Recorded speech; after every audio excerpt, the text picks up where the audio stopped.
زہد و تقوی اختیار کرنے کی وصیت۔ اوصیکم عباد اللہ بتقوی اللہ فإنها حق اللہ علیکم والموجبة على الله حقكم وأن تستعينوا عليها بالله وتستعينوا بها على الله فإن التقوى في اليوم الحرز والجنة۔ بندگان خدا، میں تمہیں تقوی الہی کی نصیحت کرتا ہوں کہ یہ تمہارے اوپر اللہ کا حق ہے اور اس سے تمہارا حق پروردگار پر پیدا ہوتا ہے۔ اس کے لیے اللہ سے مدد مانگو اور اس کے ذریعے اسی سے مدد طلب کرو کہ یہ تقوی آج دنیا میں سپر اور حفاظت کا ذریعہ۔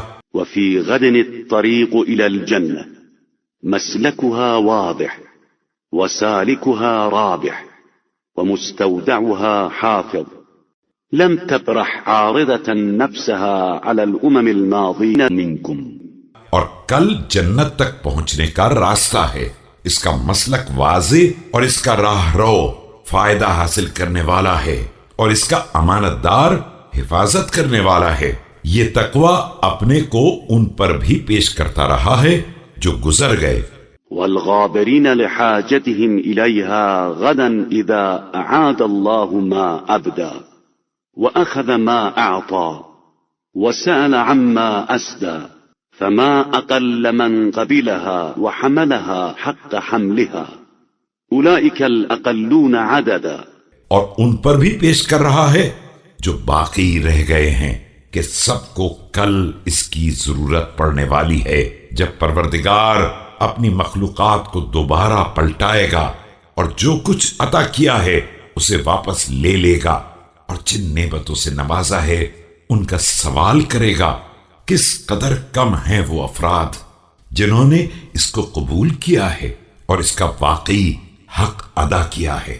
وهم أهل صفة الله سبحانه إذ يقول وقليل من عبادي الشكور فأهطعوا بأسماعكم إليها وواكضوا بجدكم عليها واعتاضوها من كل سلف خلفا ومن كل مخالف موافقا۔ یہ لوگ عدد میں بہت کم ہیں لیکن پروردگار کی اس توصیف کے حقدار ہیں کہ میرے شکر گزار بندے بہت کم ہیں۔ اب اپنے کانوں کو اس کی طرف مصروف کرو اور سعی و کوشش سے اس کی پابندی کرو اور اسے گزرتی ہوئی کوتاہیوں کا بدل قرار دو اور ہر مخالف کے مقابلے میں موافق بناؤ۔